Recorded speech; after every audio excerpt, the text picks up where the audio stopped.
ya, dan sangat nyaman sekali. Dan saya katakan jiwa-jiwa bertambah-tambah di situ. Dan saya ulik lagi tentang zona nyaman ini. Saya kalau dikatakan sangat nyaman sekali. Dari segi apapun semua tercukupi dan bahkan jadi berkat. Dan jemaat juga diberkati Tuhan.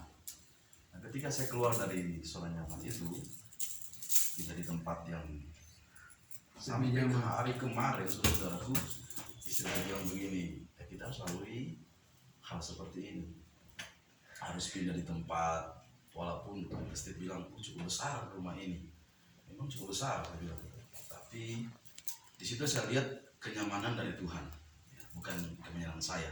Kenyamanan saya itu adalah tempat yang bagus, lokasi bagus, tapi rupanya Tuhan kuasa di situ.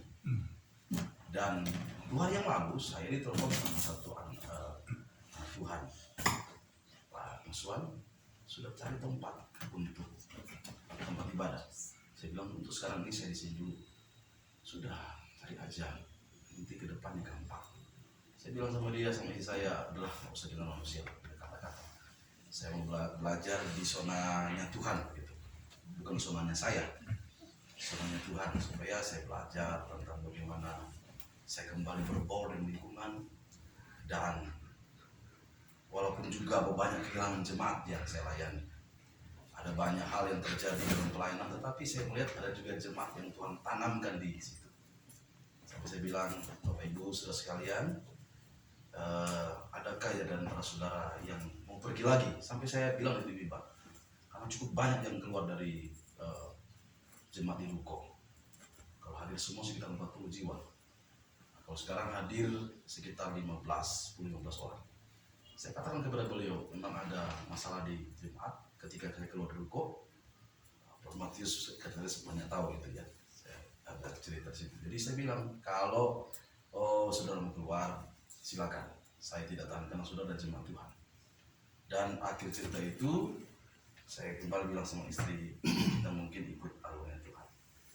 Oh iya, jadi keterlibatan saya juga di panitia dari hari Natal dan Paskah juga membentuk juga saya dan istri dan teman-teman untuk kita buat doa.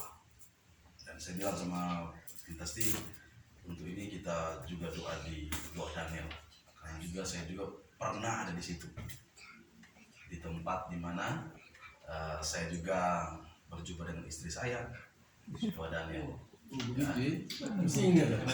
Pangandaran. Oh, saya ada di Pangandaran. Karena saya di sana, saya ketemu istri saya juga ketemu istri saya dalam doa di doa Daniel. Jadi ada teman bilang, apakah kamu nggak masuk doa Daniel? Ya nanti saja, ada waktunya. Saya bilang, ya yang penting saya kalau ada Daniel di gunung saya datang. Kalau tidak pun tidak apa-apa saja. Jadi harapan saya ke depan, doa Daniel nanti mungkin bisa hadir di rumah saya juga ya. Jadi waktu kapan saya ya itu maksud saya datang doa. Kalau sekarang di tempat saya sekarang tidak lagi seperti awal saya masuk, jadi kata pemerintah nggak boleh. Sekarang pemerintah datang ke saya, jadi mereka bilang silakan Pak, pokoknya nyaman-nyaman aja masyarakatnya.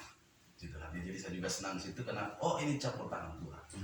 Ya jadi ketika pemerintah tidak menerima saya dulu pertama, sekarang sudah terbuka, bahkan mereka masuk di tempat ibadah yang saya lakukan.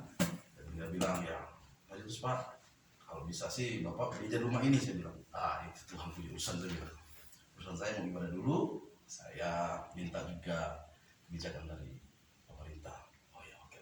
Dan rupanya di sekitar saya itu ada orang-orang anak Tuhan yang saya juga kenal juga. Jadi ketika mereka bercakap-cakap dengan saya, maju aja Bang, aku tidak termaju. Karena dibilang gereja aman di Taman Kopo. Taman Kopo cukup aman, dia bilang. Tapi kalau ada pun masalah, bisa lah diatur katanya. Itulah. Jadi saya ini bisa juga